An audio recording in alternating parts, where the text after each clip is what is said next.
Welcome to the Mockingcast, the podcast of Mockingbird Ministries. I'm David Zoll, your host, and in just a few moments, I'll be joined by my co-hosts, Sarah Condon and RJ Heyman. We come to you every other Friday to explore a few of the places where we currently see grace and its absence playing out in unexpected and compelling ways. We're glad to have you with us. Praise the Lord. Praise the Lord. God. Happy February to the two of you. What is shaking on the hill in Houston town? What's going on? The hill. We don't have hills There's here. not a hill anywhere near here. Literally, every quoting, time we Nick Lowe. drive to Austin, we get about an hour and a half outside of town, and my kids are like, "There's a hill! Oh my gosh!" Like that's not. This is like the flattest place on planet Earth. It's not maybe the Netherlands. Oh, good. Well, good I stand job. corrected. Yeah. I stand corrected. You do. Things are good in Houston, right? Well, guys, there's been zero happening in Virginia, sort of on the national Oh yeah, scale. exactly. Just kidding. This is the week where Commonwealth is fraying. someone said, like, "Congratulations, Virginia, on your new role as Florida." That's right. You're the new So Florida. funny. That's right. I thought was kind of mean about Florida, where my folks Oh, live. well, but we can be mean about Florida. Yes, I think it's safe. Today, we're going into the cruelty of call-out culture, sort of a very timely thing, especially not just for Virginians, but for everyone. And this is a column written by David Brooks a few Gotcha. weeks ago, in fact. And what he really is talking about is this unbelievable episode of Invisibilia, the podcast that we talk about so much, that was from their last season, I think, and it's about the punk rock culture in Richmond, I believe. And Again, it's about Virginia. Virginia. All roads lead back to the Commonwealth. Mr. Jefferson State. This is not.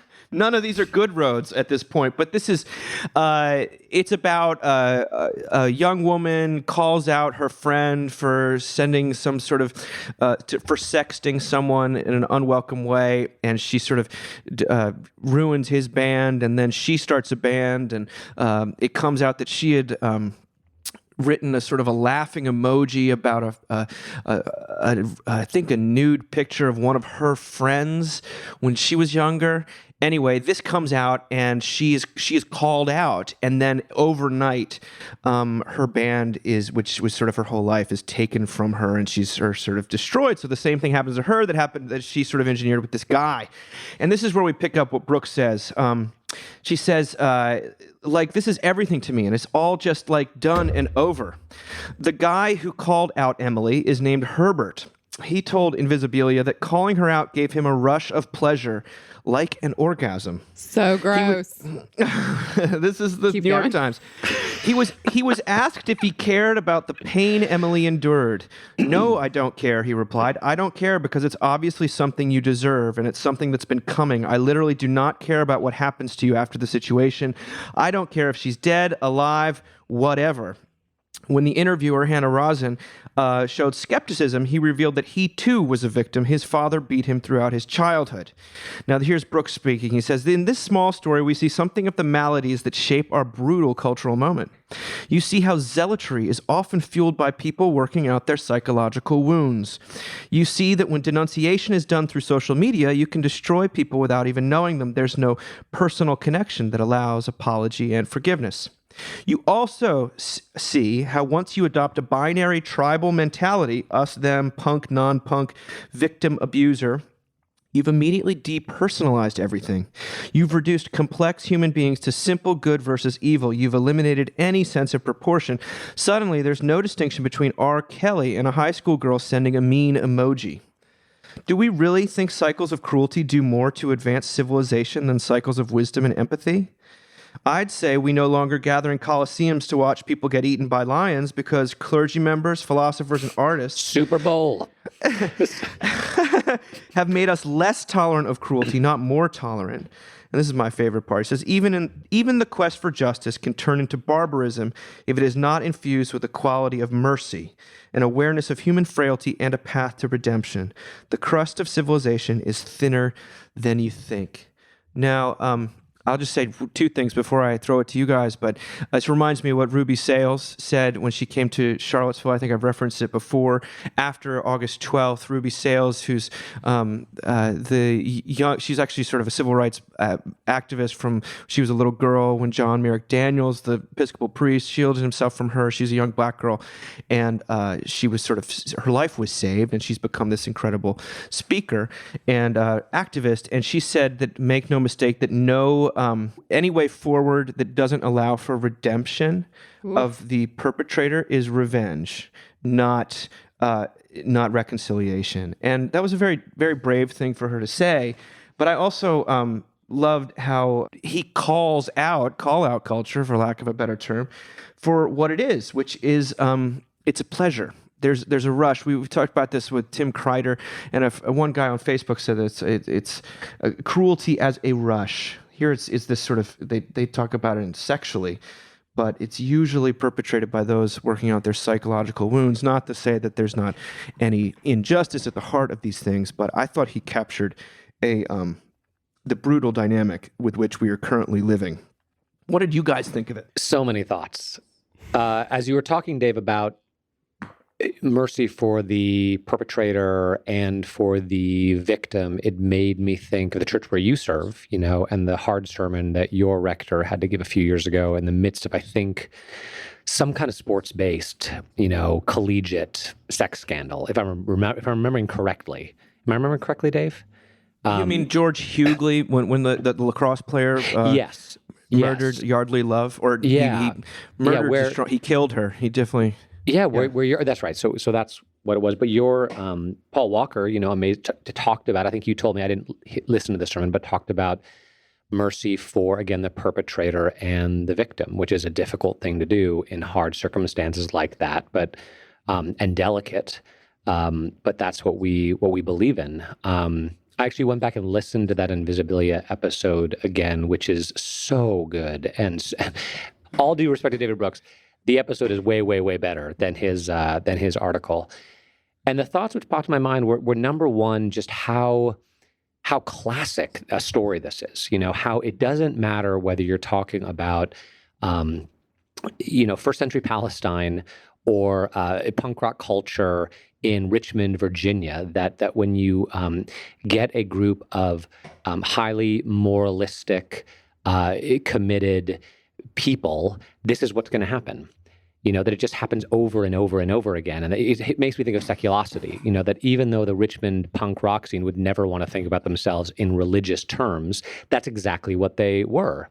And about how, at first blush, it's incredibly attractive, right? The host of the podcast says she spent time in this world down in Richmond, Virginia. And every time she got back, she said to her husband, we've been living our life the wrong way, because they were so committed to each other and to this ethic, and they didn't care about the outside world. And they were just this little enclave unto themselves.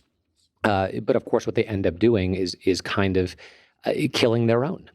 In the way that, I don't know, like ISIS would, not really murdering, but socially ostracizing, shoving to the outside. And it's just the same old story over and over and over and over again when you get a little religious, tightly bound group, and then you have someone who perpetrates a sin and they're cast out, which of course then made me think of the genius and beauty of kind of the Judeo-Christian idea of atonement. That there needs to be atonement. There are always going to be things that have to be atoned for.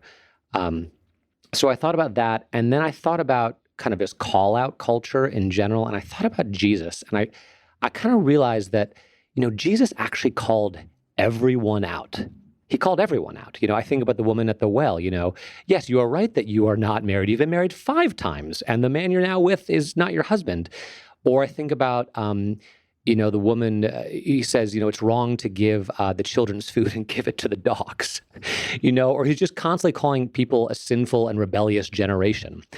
He is calling out everybody, but then it's interesting because people have one of two reactions to that. Either one, they say, they get very angry and they kill him, right? Because how dare you call us out, Jesus? Or they do what the woman at the well did, come and meet this man who told me everything I ever did. Or that same woman, yes, Lord, but even the dogs pick up the crumbs under the table. They in some sense accept the calling out and recognize their sinfulness. And when that happens, Jesus just like dispenses unlimited mercy, unlimited grace. And so, I don't know, it was evocative for me on a lot of levels that it's so awful to be called out, and yet I think that's what the law does, right? The work of the law is it calls us out, but then the work of the cross and of grace is to absolve and to heal and to proclaim mercy over that which has been called out. And that's what there was just no room for at all in this punk rock Richmond, Virginia culture. And so it was, I listen to stories like that. I'm just like, how can this person not realize like the invisibility that they're talking about religion? How can they not draw that connection? Because it's just so obvious, and you see it time and time and time again. So I thought it was amazing piece of journalism, amazing episode, and just true and sad, and made me yearn for mercy and forgiveness. Yeah, I mean, I read this stuff and I think like most people pretty terrified about what I have done in my past that could be pulled up at any given moment. And so I think we should name that, because I feel like a lot of people probably listen to this and feel like they're the only person that's done something dumb. I don't know. I have a couple of different thoughts. RJ, when you were talking about Jesus calling people out, it also makes me think of like the Gospel of Luke and the 2 times that he weeps, right? Because we talk about, there's the famous Jesus wept that's in John, but in Luke, he weeps twice. He weeps at the death of, Lazarus' funeral, and then he weeps a week before he goes to the cross when he looks out on Jerusalem, and he's like, basically like all of you who either heard it and didn't believe it or didn't hear it at all, and, who are going to be lost in this and trapped in that, it talks about trapped in the city and being stoned. I mean, all this very like sort of language from the Psalms, very heavy, scary language. And yet when I think about this need to sit in front of a computer and tear one another down, it's actually pretty accurate. I mean, I think that is what is happening. We are like picking each other's children up and like dashing their heads against stones on some level when we do this. Also, people aren't having enough sex, and we see that over and over again in study after study, especially people who are like my age and younger are not having enough sex. They're not getting married till they're later, and then they're also just not having sex. And so any of those exchanges that we would have in intimacy where there's a real sense of acceptance and of love and of like vulnerability about who we are, like people aren't having those anymore. And so what Brooks points to that I think is so insightful, this sentence, zealotry is often fueled by people working out their psychological wounds. No one has, and I'm going to pull the word in here, a safe space to do that anymore, because people aren't getting married. People aren't in intimate relationships. People just have their screens. And so they're not, I mean, in the bounds of marriage, there are those like, or in a committed relationship, but, you have those moments where you process hard things from childhood, or you cry together about stuff you've been through. Like, people don't have that anymore, and it's gonna come out one way or another. And what we get here is it coming out in this, I mean, it's very almost apocalyptic, right? These people are bound.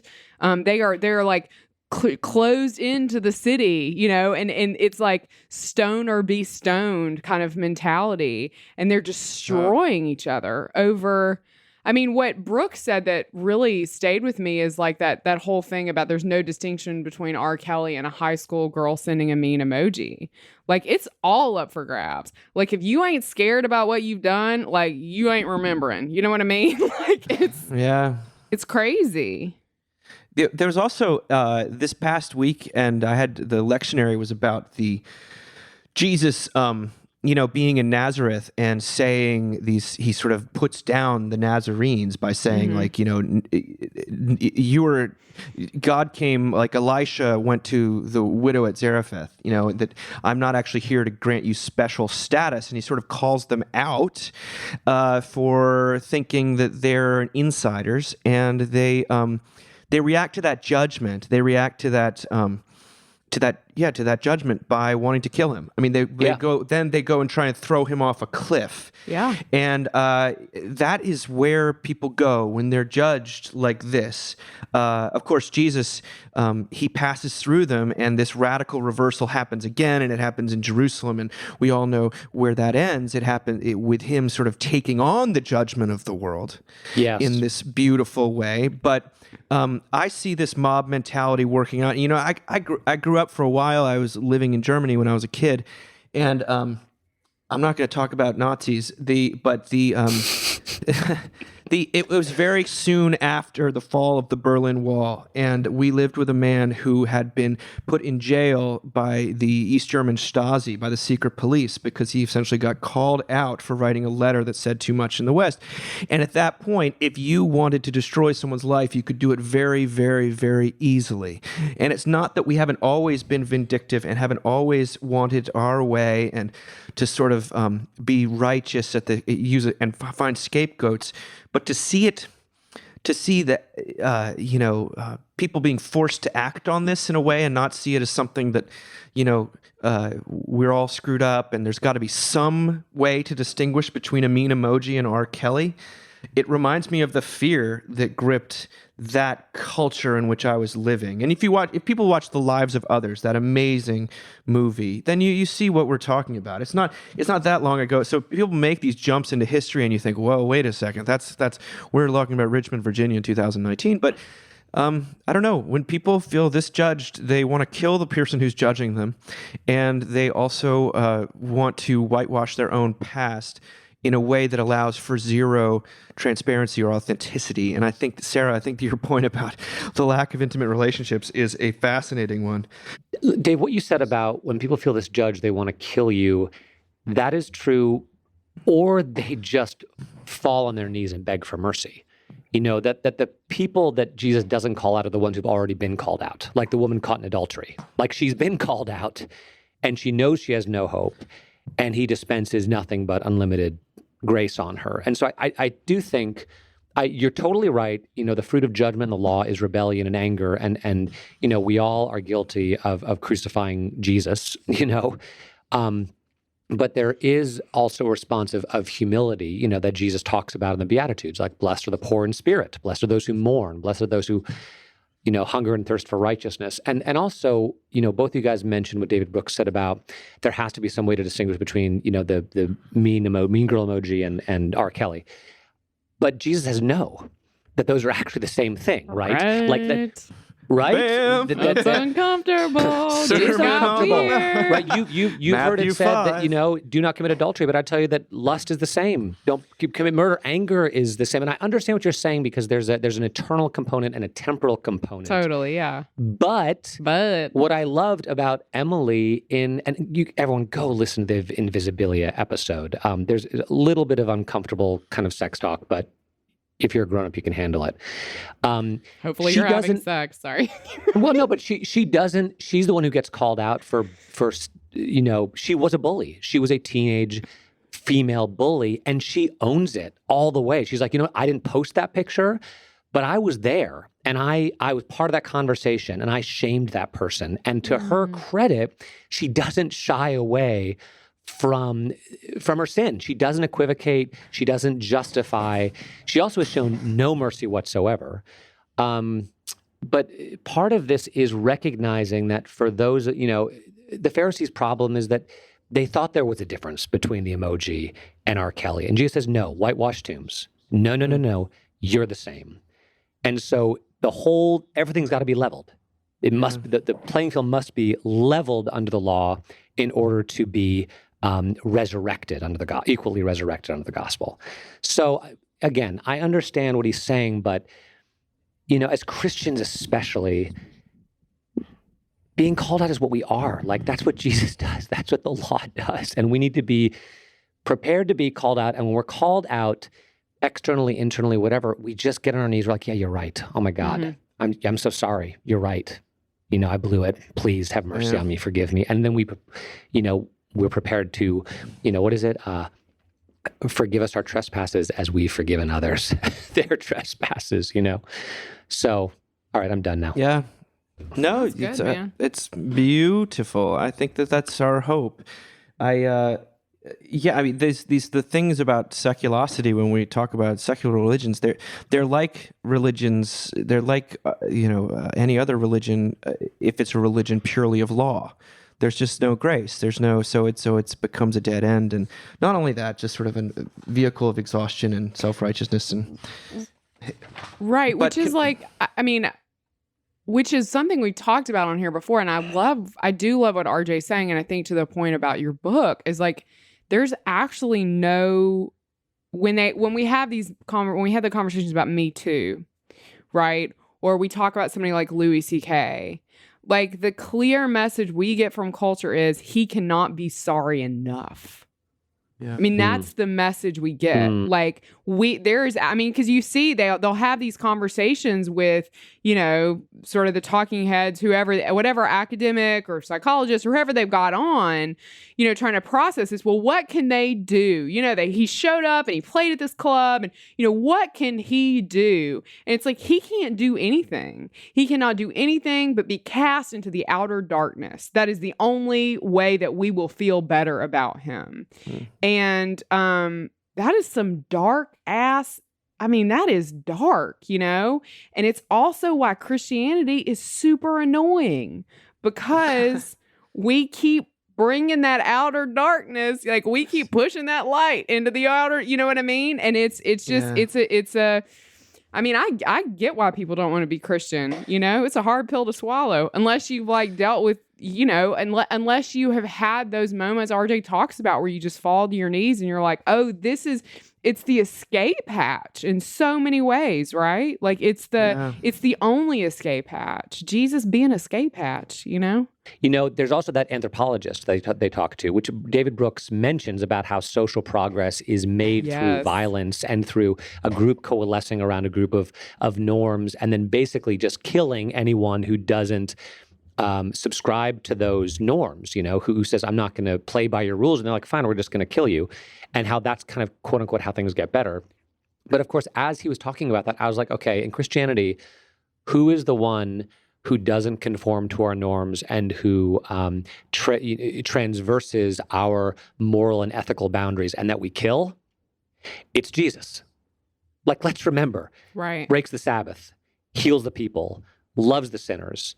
That he becomes the locust. Like, not to compare Jesus and Louis C.K. because that's ridiculous. Because Louis C.K. Is a sinner and Jesus isn't. It's a hot move. Yeah. Yeah, and Jesus isn't. But this compulsion to cast someone into the outer darkness, either because of what they've done or because of the darkness that they represent, that's in us.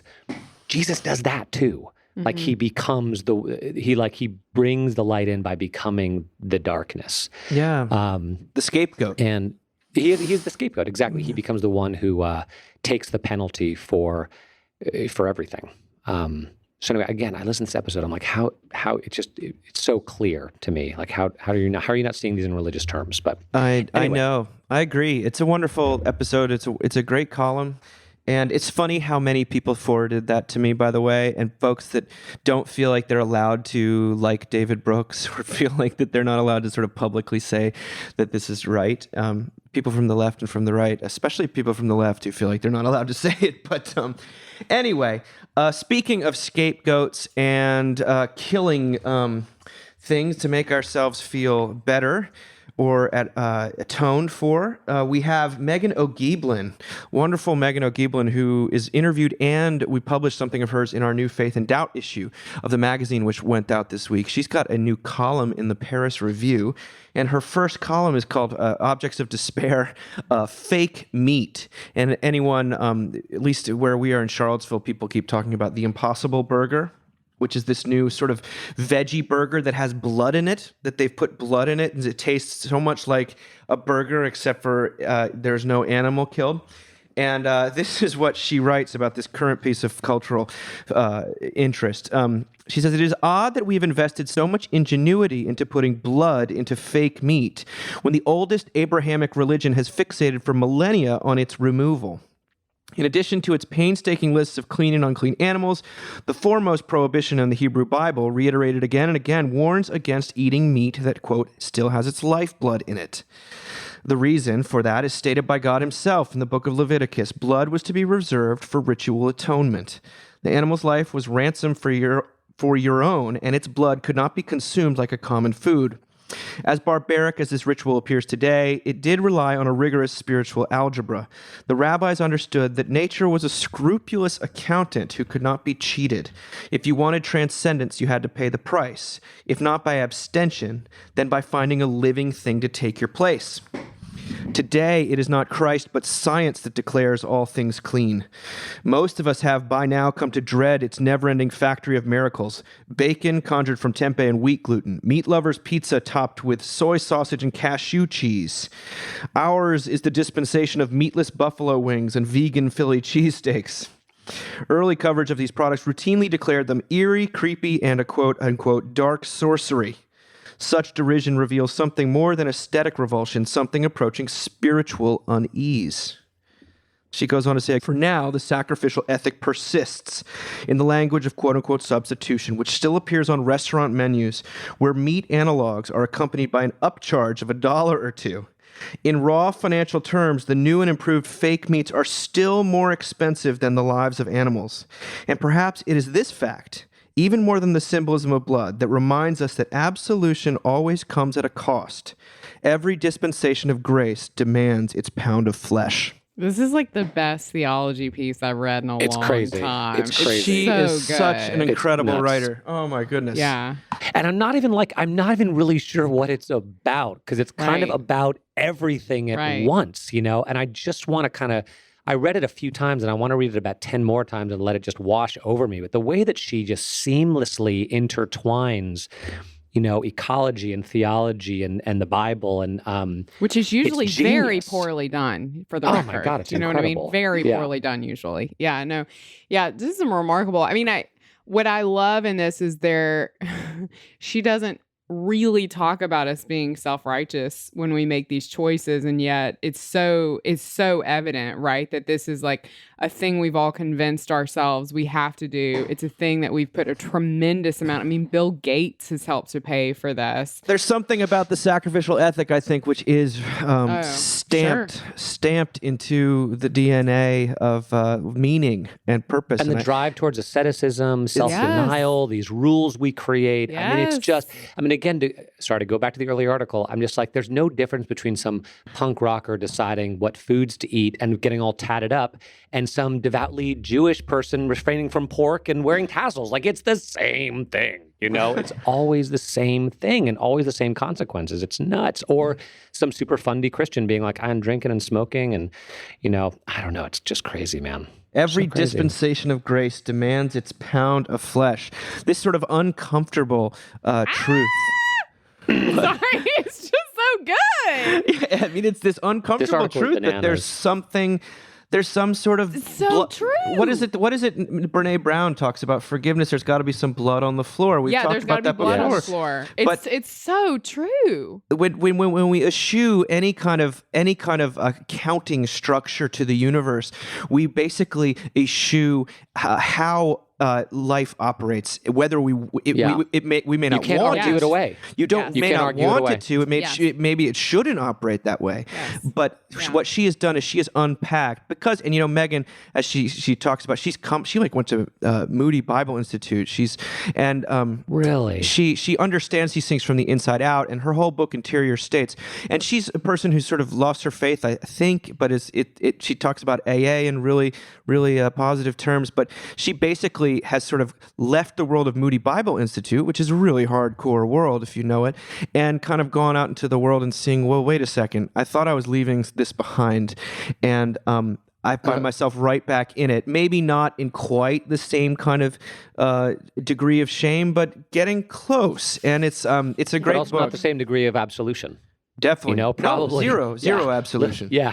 Unless I mean, it is kind of, I hate to like keep going back to the original article, but like it does remind me like that there isn't like this whole idea that a pound of flesh has to be taken is 100% true, right? So when we have these people who we decide we're going to take that pound of flesh from to feel better about it, right? This is the exchange that happens, right? We're going to cast you. You are no longer a public figure. We are going to tear you down. That tweet you did in 2002, even though you're a stand-up comedian, like you're not allowed to host the Oscars. For instance, For poor Hemplo. theoretically, yeah. Yeah, but what we do in that thing is that we think we're taking a pound of flesh from Kevin Hart, for example, but really we're just taking it from ourselves. You know what I mean? Like, because really, like doing that to someone, particularly for something that they did like a decade ago, there's no way that you don't process that on some level as your own guilt, as your own psychological wounds, right? That you haven't dealt with, like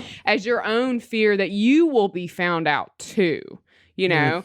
And so she's so spot on theologically because flesh is going to be taken one way or another. And if you don't have a context for being Jesus's flesh, like good luck, man. Yeah. Good luck. Well, I think we should end on this wonderful last bit of, in which another cost is clearly paid. And here we have an incredible story of grace that you forward to us. It also happens to be about food and, people working out their salvation and experiencing the most important things in life through that. And it's from Medium, actually, but it's called I'm a Little Too Fat, a Little Too Giving. I Think I Know Why, by Christine Levine. And she talks about how when she was 5 years old, her mother sort of up and moved them to the coast. And I think it's Oregon, right? Sarah, it sounds like her mother was, we don't really get details on her split from her husband, but we get the sense she had a real serious drinking problem. And they move into one of these little like seaside or close to motels in which you had unit number 1, unit number 2, and they lived in unit number 6, and it was not a happy existence because they had really zero money. They moved to a place where they knew no one, and they talked about like the first day her mother pays for a month at this place and buys a sack of potatoes, which they proceed to eat the rest of the month, and it gets to a point where one night they're eating. And they hear they're watching the TV in the room, and Walter Cronkite comes on and talks about, here's the news at supper time. And they realize that they don't have supper that night. They're out of food. And her mom contemplates possibly maybe stealing something, but says she's not a thief. And so what she does, I'll read it to you here. Without another word, she passed me and walked out the front door of number 6. That's where they were. She left it open, and I followed her. She walked down 5 cottages and knocked on the door to number 1, a larger cottage where an old man and woman lived. Even though they were our neighbors, we had no idea who they were. The old lady opened the door. This is my daughter, Christine, my mother stated. We have no food. She's had nothing to eat but potatoes for a month, and now we don't even have any of those left. I don't care about myself, but could you please give her something to eat? The old woman was short and fat with dark skin and black hair twisting around her head. Her name was Anita. Her husband was just called Van. I could see into their cottage. The table was set, and Anita and Van were obviously just sitting down to eat. The smells coming from inside made me drool. I don't remember Anita saying anything to my mother or even asking her husband first if she could give us something, but I remember her packing up her table. The pot roast, the carrots, the gravy, the potatoes, she handed it all to my mother. It turned out that they had friends who owned one of the restaurants where my mom had tried to get a job. Anita talked to them and they hired her. Anita and Van became my caretakers that evening. They saved my mother and me. At that moment, though, I don't think Anita and Van thought they were saving lives or forever changing the path of a child. I think they thought they were doing what they were supposed to do when a woman with a little girl comes to the door and says she needs to eat. What more needs to be said or done? They probably figured it was just food. Anita gave so effortlessly and so quickly that I doubt she ever thought about it again. And then she fast forwards to a time where her own daughter, Christine's own daughter, is like trying to set up like a food pantry and is going through their cupboard, and she's only taking the stuff that sort of they don't want to eat and keeping like the Kraft macaroni and cheese, but taking sort of the less name brand things. And she sort of decides to sit her daughter down, and she says, I told her that Anita could have just gone to her cupboard and made me a peanut butter sandwich, and my mother and I would have been so grateful, but she didn't. She gave the best she had. The biggest problem with poverty is the shame that comes with it. When you give the best you have to someone in need, it translates into something much deeper to the receiver. It means they are worthy. Giving the best you have does more than feed an empty belly. It feeds the soul. So good. I don't know. I just thought it was a beautiful instance of, uncoerced grace to a person in need that is just has stuck with her. I mean, it's a living illustration of Luke 7 and those who've been loved, forgiven much, loved much, and because she is driven in the future not by willpower but simply by heart to want to feed people who need it. And yet this moment where she's given not just enough, or she's not just given something, she's given everything.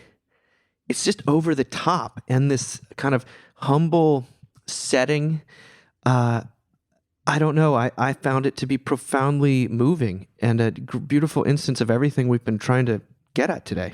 The opposite of call-out culture, you might say. She's not said, oh, what's wrong with you? Why can't you feed your daughter? You clearly have a drinking problem. What is wrong? Your avoidance you're avoiding your problems. Let me call CPS. Right. It's not, she's not called out. She is blessed, and she's imputed to basically, but also in an over the top way. I love how she says she packed up all the table and just gave it to her. I don't know, Sarah. You sent it to me. Where are you coming from on this? So I read this piece. I thought of two things. The first thing I thought of was my grandmother on my maternal side is one of 7 and was born in 1920. So was a little girl during the Great Depression in rural Louisiana, which was no charming way to grow up. And she always told me about how many people would stop by their house to ask for food because everyone, I remember asking her, like, were you poor? And she's like, well, everyone was poor. So we didn't really know what that meant, but we had enough. But when people would stop by, that was such a normal practice that you would give them food, these strangers who would walk into your house. And on some level, I think we can romanticize that stuff, especially as people who've always had enough to eat. I think it's very easy to kind of be like, oh, well, and we don't really do that anymore, But the other thing I thought of is, I don't know if I've told you guys about this before. So we have a program at my husband's church. It's that national organization, Blessings in a Backpack. And they every Friday, kids get sent home with a bag, and it's an amazing program because when we got there, we thought it was so cool because they fed 50 kids a week. And now we've been there 6 years and they feed like 1,400 kids a week, which is like the Holy Spirit. I mean, totally. But occasionally I'll have a Friday free and I'll go volunteer. And every time I do, I cry. I never know like what God is going to do, but every time I go, I cry. So the last time I went, we're like, they're like, you go through the line and you pick up all these different kinds of foods. You put them in a plastic bag. There's all this kind of stuff. Like you only tie the bag once because these are little kids and they're so excited about their food. They'll rip into the bag if they can't get, it's all this like stuff. And so I'm going through the line and all of a sudden I see this gigantic box of little things of queso. And I'm like, what the hell is this? Are we giving these kids queso? And I went over to the woman who ran the program and I'm like, what is this? And she goes, well, in the state of Texas, queso counts as a protein. And she said, and we thought they should have fun food too. And so these kids got chips. There was little bags of chips too. I mean, they're good little Texans. They got chips and queso. And I thought about how many religious spaces I've been in that have fed people. And we lived in New York City, which if you want to be ground zero for religious rules about how to feed homeless people, oh my God, go to a church in New York. And how it was like, this isn't nutritious enough and we shouldn't, just so many like, we're going to be in charge of them kind of stuff. And we're not just going to, do that thing that, that is so sacramental, which is just like the sacraments are ours to give away. The food is ours to give away. It's not ours to legislate. And I think that's, when you talk about like, it's like an over the top theology, right? That's what, when we talk about this grace, it is only an over the top theology that brings in the people cast into outer darkness. You know what I mean? And so when we talk about that, like, I can't help but think that there were 1,400 kids that got chips and queso one weekend because it was a fun food, To me, the most hopeful part of this article is when she says how this woman bundled up the food so quickly and gave it to her so effortlessly that she probably doesn't even remember doing it. And that's so evocative to me of what Jesus says, in the Sermon on the Mount, that when you give alms, do not let your left hand know what your right hand is doing, that it should almost just be a thoughtless thing. And that reminds me of what Karl Hull, the 1930s German theologian, said about Martin Luther in this amazing book. What is it? The Reconstruction of Morality? Is that what it is? Where he said, what Luther said in contrast to the Catholic scholastics before him. The scholastics said that the moral weight of an action is equivalent to the effort it takes to do it. Like the harder something is, the more meritorious it is. And Luther said, no, it's the complete opposite. That the merit is probably in proportion to how thoughtless it was. Because if you didn't think about doing it, then it was probably the Holy Spirit. Then it probably came from love and not from a desire to self-justify or be self-righteous or follow a rule or do the right thing, that it was just love. And the reason I find that, I really hope that old woman doesn't remember. Because when I read an article like this, of course, I feel very convicted, right? Because this was a moment that changed this little girl's, now woman's life forever. It made her into who she is. It was a transformational moment. And I don't feel very generous, to be honest with you. I'm not good at giving my best. And I'm like, gosh, I just got to start giving my best more, because when I give my best, it's going to change lives, But then, of course, I know that that's just not true. Because if my intention is to go out and do it for the wrong reasons, or because I want to affect some change or make something happen, like, it is not going to happen. Like, my only hope is that God in his mercy, by the power of his Holy Spirit, will take me and do something through me that in his mercy I will not remember, but maybe somebody else will, because it'll be his work and not mine.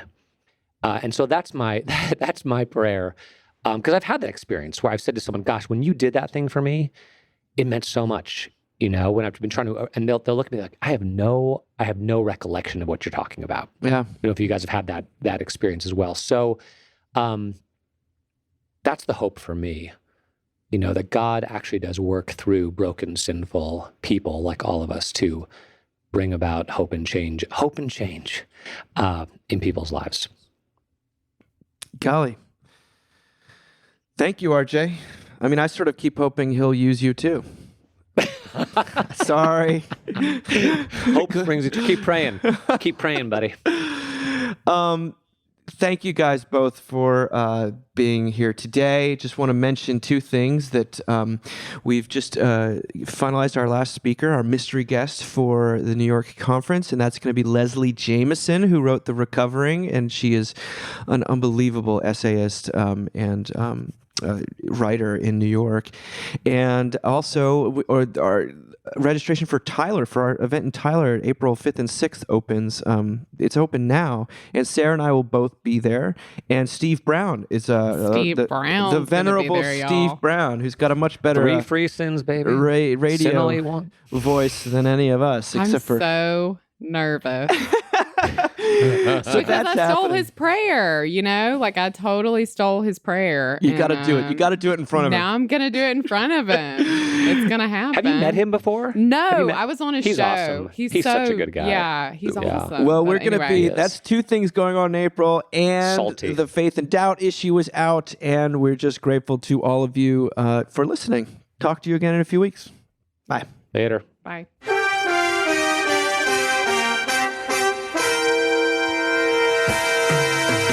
Thank you for listening.